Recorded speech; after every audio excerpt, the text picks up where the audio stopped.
तर आदरणीय दीपकदादांनी एक आगळा कार्यक्रम या ठिकाणी आयोजित केलेला आहे। या खऱ्या अर्थानं मानदेशामध्ये ज्या मुलांनी आपलं नाव स्वतःच्या कर्तृत्वावरती फार मोठं केलं, मग ते प्रशासकीय अधिकारी असतील किंवा यशस्वी उद्योजक असतील, त्या सर्वांचा एक प्रातिनिधिक स्वरूपामध्ये एक सत्काराचा कार्यक्रम आदरणीय दीपकदादांनी या ठिकाणी आयोजित केलेला आहे। अण्णा ते जेव्हा निमंत्रण द्यायला आले होते त्यावेळेला मी त्यांना असं म्हटलं होतं की कार्यक्रमाला येणं थोडं अवघड होईल, कारण नातेपुत्याला लग्नाचे टायमिंग ते माझं जुळायचं नाही। त्यांनी मला सांगितलं काही करून या, आणि मला असं वाटतं आज अख्खा दिवस बहुतेक प्रशासकीय अधिकाऱ्यांसाठी आहे असं वाटते। नातेपुत्याला जे लग्न होतं ताई, 2 लग्न होते, एका मंडपामध्ये एका व्यासपीठामध्ये 2 लग्न झाली, दोन्ही नवरदेव आणि दोन्ही नवऱ्या त्या प्रशासकीय अधिकारी होत्या आणि त्यांचं लग्न अटेंड केलं। आणि आता आज दिवसाचा शेवटचा कार्यक्रम, आज प्रशासकीय अधिकाऱ्यांनी ज्या त्यांच्या आयुष्यामध्ये मिळालेलं यश आहे त्या यशस्वी लोकांचा त्या ठिकाणी सत्कार करण्याचा योग आला। कार्यक्रमासाठी या ठिकाणी उपस्थित विधान परिषदेचे ज्येष्ठ नेते आदरणीय अरुण अण्णा, व्यासपीठावरती उपस्थित माझे वडील बंधू आदरणीय अध्यक्ष, साध्य फाउंडेशनच्या संस्थापिका आदरणीय विद्याताई मोठे, व्यासपीठावरती उपस्थित ज्यांचा आपण प्रातिनिधिक स्वरूपामध्ये सत्कार केला त्या आदरणीय जयश्रीताई पाटील DYSP मॅडम आहेत, आदरणीय अश्विनीताई शेंडगे त्याही DYSP आहेत, आदरणीय मीना बाबर तहसीलदार आहेत, आदरणीय अर्चना भोसले त्या सिव्हिल सर्जन आहेत, विक्रम शिंदे कक्षाधिकारी आहेत, आमचे सहकारी मित्र युवा उद्योजक आदरणीय रणजितसिंह पाटील साहेब, आदरणीय अभिजितजी हजारे नायब तहसीलदार आहेत, शहाजी गायकवाड हे PI आहे। आणि खरं मी मुद्दाम त्यांचा सत्कार घेतला, कारण आज गुगलमध्ये नोकरी करत असताना आपल्या गावामध्ये असा काहीतरी कार्यक्रम व्हावा या हेतूनं त्यांनी सर्वांना एकत्र आणलं। ते माझे सहकारी आदरणीय दीपक भाऊ, व्यासपीठावरचे सर्व ज्येष्ठ काही अधिकारी आहेत किंवा अधिकारी घडवणाऱ्यांचे सर्वांचे आई वडील या कार्यक्रमासाठी या ठिकाणी उपस्थित आहेत। समोर बसलेले सर्व माझे ज्येष्ठ मार्गदर्शक, सर्व माझे युवक, सर्व माझ्या माता भगिनी, मी मनोगताला उठण्यापूर्वी ह्या प्रत्येक अधिकाऱ्याला एक प्रश्न विचारला, आणि तो प्रश्न असा होता की तुमचं शिक्षण कुठं झालं। आणि मी तो प्रश्न विचारण्यापाठीमागं माझा काहीतरी उद्देश होता, आणि मला असं वाटतंय की 90% अधिकाऱ्यांनी एक गोष्ट कॉमन सांगितली, ती अशी होती की आमचं प्राथमिक शिक्षण हे जिल्हा परिषदेच्या शाळेत झालं। आणि अण्णा गेले 10 वर्ष पंचायत राज व्यवस्थेमध्ये काम करत असताना अत्यंत समाधानाची गोष्ट कुठली असेल तर मला त्या 10 वर्षामध्ये मी पंचायत समिती, जिल्हा परिषद सगळं काम करत असताना एक गोष्ट अत्यंत प्रकर्षानं जाणवली, ते म्हणजे कुठली, आज इतक्या प्रचंड इंग्लिश मिडियमच्या शाळा चालू आहेत, म्हणजे अगदी त्यात माझी विद्याताई चालू आहे बरं का। म्हणजे मी तुम्हाला उदाहरण सांगणार आहे की माझा मुलगा माझ्या शाळेत आहे आणि माझा पुतण्या संजय गोडावतला आहे, आणि सुट्टीच्या दिवशी त्या दोघांच्या एकदा TV बघत जेवत चर्चा चालली होती, आणि माझा पुतण्या माझ्या मुलाला विचारत होता की do you know Usain Bolt, where did he live, तो कुठे राहतो, काय करतो, तो जमायकाला राहतो। आणि माझा मुलगा त्याला असं म्हटला माझ्या पुतण्याला की मला माहीत नाही कोण आहे हुसेन बोल्ट। माझ्यातला बाप जागा झाला, मी गेलो आणि त्याला सांगितलं तुला इथं ठेवून काय उपयोग होणार नाही, तू पहिलं संजय गोडावतला जा, आपली शाळा तुला सोडावी लागली। तो रडायला, डोळे त्याचे पाण्याने भरले, आणि त्यानं मला सांगितलं की मी त्याला एक प्रश्न विचारतो, त्याचं उत्तर त्यानं द्यायचं, म्हणलं विचार। आणि माझ्या मुलानं त्याला प्रश्न विचारला, तुला खशाबा जाधव माहिती आहे? तो म्हणला मला माहीत नाही। आणि मग कदाचित तुम्हाला बंडोबंत काका माहीत असतील, राजूपाती काही लोकांना माहीत असतील, ते ज्येष्ठ पत्रकार आहेत आणि त्यांचे एक ट्रेनिंग सेंटर आहे जिथं अनेक IAS IPS मुलं घडतात। मी त्यांना फोन केला, माझ्या समोर घडलेली ही घटना आहे, चांगलं काय, हुसेन बोल्ट माहीत असणं महत्त्वाचं आहे का खशाबा जाधव माहीत असणं महत्त्वाचं आहे. आणि त्यांनी मला असं सांगितलं की ज्याला खशाबा जाधवच कळला नाही हुसेन बोल्टशी आपल्याला काय घेणं ते नाही. आणि मला असं वाटतंय की कितीही इंग्लिश मिडियमच्या शाळा निघू द्या, आम्ही फक्त मार्क्स कसे मिळवायचे एवढंच शिकवतो. जगायचं कसं ही जिल्हा परिषद शाळा शिकवते आमची. जो मुलगा ह्या जिल्हा परिषद शाळेत शिकलाय मला असं वाटतंय तो आयुष्यामध्ये अयशस्वी होत नाही. आता यशस्वी आणि अयशस्वी त्याच्या प्रत्येकाच्या व्याख्या वेगळ्या असते. माझ्या व्याख्या वेगळ्या आहेत. म्हणजे मी बघाशी तुम्ही तुम्ही सांगत होता शिंदे मॅडम की तुमचं 11वी-12वी असं झालं हे झालं. आता एक वस्तुस्थिती अशी आहे की जे कष्ट आपल्या आईवडिलांना मिळालं त्यातलं 1% सुद्धा आम्हाला मिळालं. पण माझ्याच बाबतीत असं घडलं होतं की मी ज्यावेळेला 10वी पास झालो त्याला सगळी मुलं घेतात म्हणून मी सायन्सला गेलो. आणि 11वीला गेल्यानंतर मला कळलं की आपल्या आयुष्यातला सगळ्यात मोठा चुकीचा निर्णय कुठला असेल तर आपण सायन्स घेतलंय. आपल्याला मॅथ्स अजिबात येत नाही. कसा तरी 11वीला पास झालो अण्णा आणि 12वीला पहिलं काम काय केलं मॅथ्स सोडला आणि 12वीला परीक्षा. ताई पटणार नाही तुम्हाला, मी 12वी पास झाल्यानंतर माझ्या बरोबरची सगळी मुलं इंजिनिअरिंगला गेली आणि मला त्यावेळेला कळलं की इंजिनिअरिंगला जायचं असेल तर मॅथ्स असावं लागतं. आता डॉक्टर होण्याची पात्रता आपली अजिबात नव्हती. आता काय करायचं, सगळे करतात म्हणून मी BSc केली. आता BSc ज्या दिवशी पास आउट झालो त्या दिवशी असं वाटलं की काय आता मित्र सगळे इंजिनिअरिंग झाले, कोण डॉक्टर झालं आणि मी फक्त BSc. त्या ईर्ष्येपोटी मी MBA केलं ज्याचा माझ्या आयुष्यामध्ये मला कसलाही उपयोग झाला नाही. आणि जी गोष्ट आयुष्यात करायची नाही असा निर्णय केला होता तीच राजकारण मी आता परत करायला लागले. आणि राजकारण करताना मला असं जाणीव झाली की आपलं शिक्षण आपल्याला काहीही शिकवलं नाही. आणि म्हणून मी ज्यावेळेला तुमचे सासरे तुम्ही त्यांचा सत्कार माझ्या हस्ते घेतला, तुम्ही त्यांना विचारा, मी त्यांना एकच गोष्ट सांगितली की मीही वकील आहे. मी आत्ता वकिली पूर्ण केली 42व्या वर्षी. म्हणजे मला माझं 42वं वर्ष विचारावं लागलं की मला काय करायला पाहिजे शिक्षणामध्ये. या राजकारणामध्ये आल्यानंतर जी गोष्ट आवश्यक होती ती मी वयाच्या 42 वर्षी पूर्ण करतोय. मी अनेक अनुभव बघितले. मला MBA केल्यानंतर दीपक दादा माझा स्वतःचा व्यवसाय चालू करायला मला 35वं वर्ष विचारावं लागलं. माझा जो पार्टनर आहे तो अशिक्षित आहे, त्याचं अजिबात शिक्षण नाही.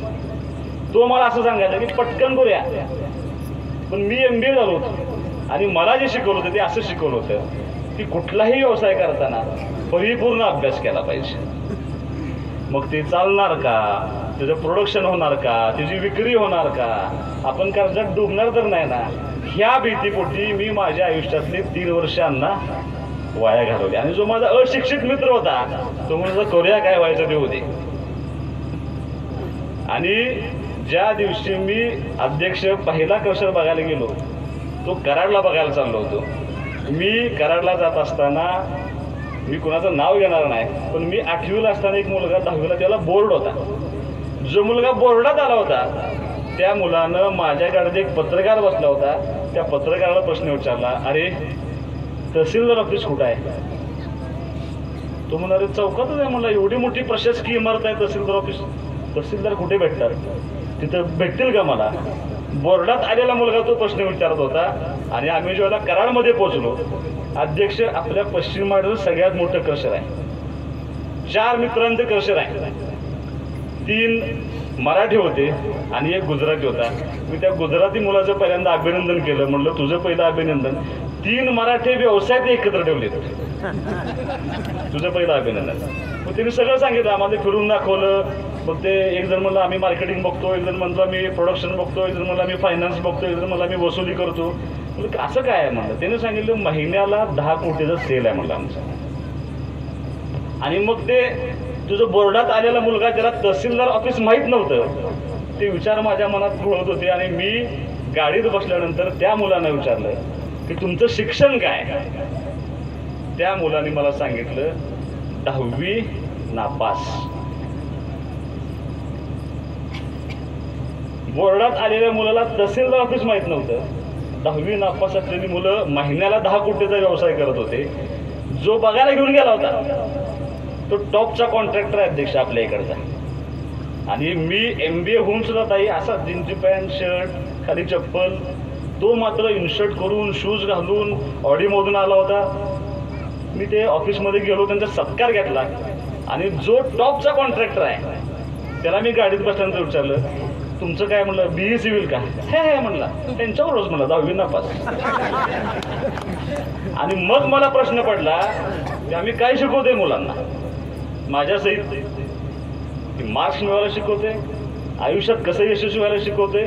त्यामुळं मला असं वाटतं की माझी व्याख्या आयुष्याच्या बाबतीत फार वेगळे आहे. कोणाला आवडेल ना आवडेल, पण दुर्दैवानं आम्ही आमच्या मुलांना फक्त मार्क्स मिळवायला सांगतो, त्यांना आम्ही शिक्षण देत नाही.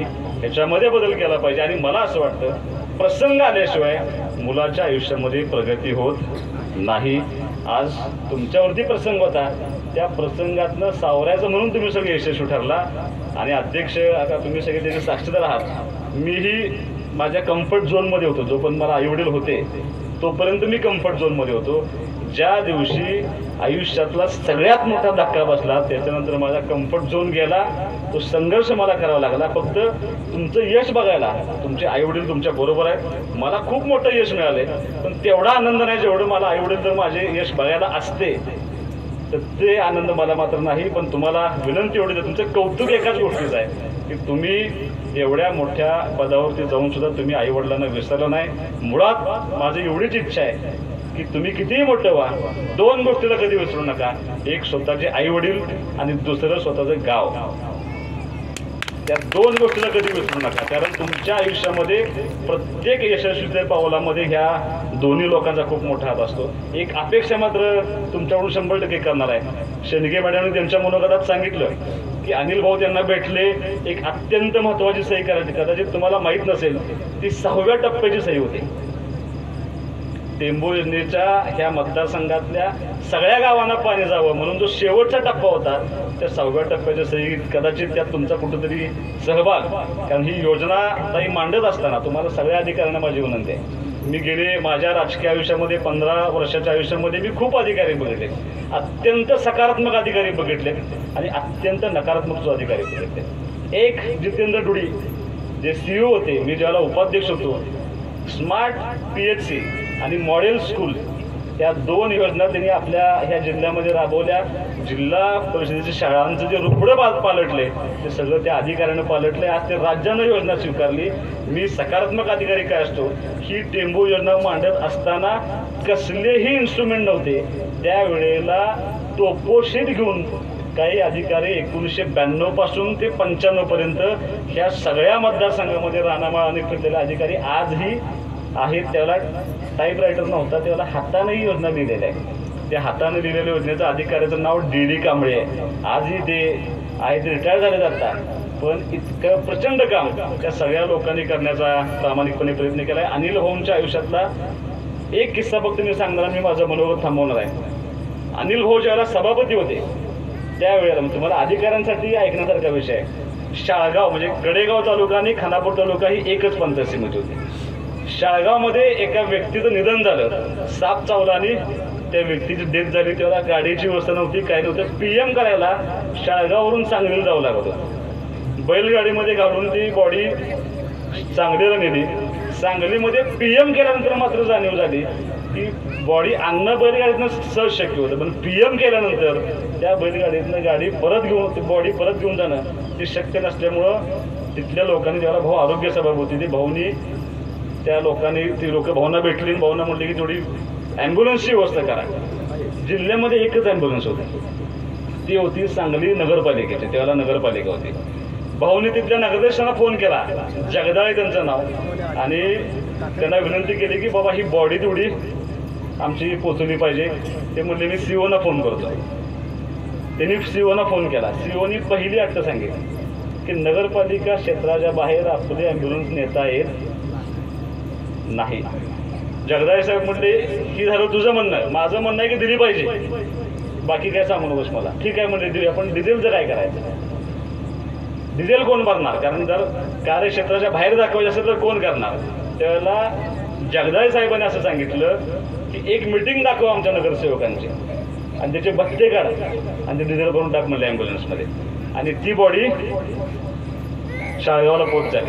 भाऊंना सारखं वाटायचं एकच PM रूम आहे सांगलीला, पोस्टमॉर्टम आपल्या भागात झालं पाहिजे म्हणून भाऊने एक खोली बांधून टाकली. खोली बांधली पण त्याला परवानगी नव्हती. मग ते परवानगीचा सगळा प्रस्ताव तयार करून भाऊनी सांगलीतून मुंबईला पाठवला आणि मुंबईमधून एक पत्र आलं की तुमची पोस्टमॉर्टमची रूम आम्ही नाकारत आहोत. भाऊनी ती फाईल घेतली आणि त्यावेळेला एक कमिशनर होते, सचिव होते, त्या सचिव जोसेफ नावाचे एक सचिव होते, नॉन महाराष्ट्रीयन माणूस. भाऊंना ते भेटले, भाऊन ते एकत्र बसले. साहेब म्हणले PM रूम द्यावा अशी माझी इच्छा आहे. ते जोसेफने असं सांगितलं की बाबर साहेब तुमच्या इथं मृत्यूचं प्रमाण फार कमी आहे, मी तुम्हाला PM रूम देऊ शकत नाही. भाऊ ताडकन उठले म्हणले ठीक आहे, मी पण सभापतीच आहे म्हणले, मी असं करतो जातो जरा माणसं मारतो एक महिनाभर म्हणले आणि मग तुम्हाला परत प्रस्ताव सादर करतो म्हणले. आणि भाऊ रागारागात भाऊ खाली निघून आले. त्यांनी शिपाई पाठवून दिला. भाऊंना वरती बोलवलं, बसा म्हणले. आणि त्या नोटवरती त्यांनी एक रिमार्क लिहिला. तो रिमार्क असा होता की हे कायद्यात बसत नाही, पण मानवतेच्या दृष्टिकोनातून मला असं वाटतंय की ही PM रूम विटा शहरामध्ये व्हायला पाहिजे आणि मी त्याला मान्यता देते. भविष्यात काय तक्रार झाल्यास त्याचे पैसे मी भरायला तयार आहे. असं नोट लिहिणारा सुद्धा अधिकारी जोसेफ नावाचा एक नॉन महाराष्ट्र अधिकारी होता. तेवढीच अपेक्षा आमची तुमच्याकडनं आहे. कारण मी असंही बघितलंय की तुमच्यापर्यंत आलेला माणूस तो फार व्यतीतून आलेला असतो, म्हणजे त्याचं काही चालत नसतं, त्यावेळेला तो तुमच्याकडे पोहोचत असतो. त्यावेळेला तुम्ही सुद्धा एका अशाच कुटुंबातून आला आहात, तुम्ही सुद्धा अत्यंत कष्टातून आलेला आहात. त्या कष्टाची जाणीव समोर पाहिलेल्या माणसाकडे बघून तुम्हाला ती जाणीव व्हावी आणि त्या माणसाचं सुद्धा काम त्या पद्धतीनं व्हावं एवढी माफक अपेक्षा मी आज या सगळ्या कार्यक्रमाच्या निमित्तानं 100% या ठिकाणी व्यक्त करतो. तुमच्या दोघांचं ते गेले वाटतं, दोघं मॅडम गेला त्यामध्ये. तुमचं आणि त्यांचं शेटफळे चांगलं का? मळणगाव चांगलं. आमचा आटपाडी तालुका अत्यंत विचारवंतांचा तालुका आहे. गदी माडगुळकरांच्या पदस्पर्शानं पावन झालेली ही भूमी आहे. त्या भूमीमध्ये त्या मानदेशामध्ये अत्यंत चांगले अधिकारी आणि गदी माझा जन्मच या ठिकाणी झाला होता. त्यामुळं मला असं वाटते मी माझ्या बहिणीची बाजू घेणार. तुमच्यापेक्षा आमचंच चांगलं आहे. आम्ही नुसतं खेरीपुरतं मर्यादित नाही. तुम्ही आता फिरून बघा, तुमचे द्राक्षे कसे आहेत मला माहीत नाही, पण आमच्यातला डाळिंबातला शेतकऱ्याचा 3-3, 4-4 कोटी रुपये घ्यायला लागला. त्यामुळे आमचा तालुका आता मोठ्या ह्याच्यावरती चाललाय. त्यामुळे तुम्हाला आणि तुमचं धाडस आहे खरं, तुम्ही तर सांगायला नाही पाहिजे होते ही गोष्ट. तुमचा काय होल दिसत नाही बोलते. मला काळजी एवढीच का साहेबांना उद्यापासून जेवायला मिळते का नाही. त्यामुळं निश्चितपणे तुमचा सत्कार हा अत्यंत प्राथमिक स्वरूपामध्ये होता. ह्या मतदारसंघामध्ये असे अधिकारी घडावेत त्यासाठी आपण सर्वांनी एकत्रितपणे प्रयत्न केला पाहिजे. तुमच्या सर्वांचं त्यासाठी आम्हाला योगदान अपेक्षित आहे. तुमचं मार्गदर्शन या सगळ्या लोकांना द्यावं अशी एक माफक अपेक्षा या ठिकाणी व्यक्त करतोय. आज मोठे साहेबांच्या मंडळी या ठिकाणी उपस्थित आहेत. त्यांचं सुद्धा साध्य फाउंडेशनच्या मार्फत असं एक ट्रेनिंग सेंटर आहे, तिथं तुम्ही अधिकाऱ्यांना त्या ठिकाणी प्रयत्न करताय. निश्चितपणे मला तुम्हाला एवढंच सांगायचं आहे की राजकारण करत असताना, समाजकारण करत असताना किंवा ह्या मतदारसंघापुरतं न आता राज्यामध्ये जे बघितले ते असं आहे की ब्युरोक्रेसी म्हणजे तुम्ही आणि आम्ही म्हणजे राजकारणी आणि अधिकारी ह्या सगळ्यांचं जर अत्यंत चांगलं कोऑर्डिनेशन असेल तर आणि तरच हा राज्याचा आणि शासनाचा गाडा अत्यंत चांगल्या पद्धतीने चालतो. तशी भूमिका तुम्ही सर्वांनी ठेवावी एवढी माफक अपेक्षा या ठिकाणी व्यक्त करतो. अण्णा अजून या ठिकाणी बोलणार आहेत, पण तुम्हाला सर्वांना आमच्या मतदारसंघाच्या वतीनं, आमच्या तालुक्याच्या वतीनं, ह्या समोर बसलेल्या सगळ्यांच्या वतीनं खूप खूप शुभेच्छा देऊन या ठिकाणी माझं मनोगत थांबवतो. जय हिंद, जय महाराष्ट्र. धन्यवाद.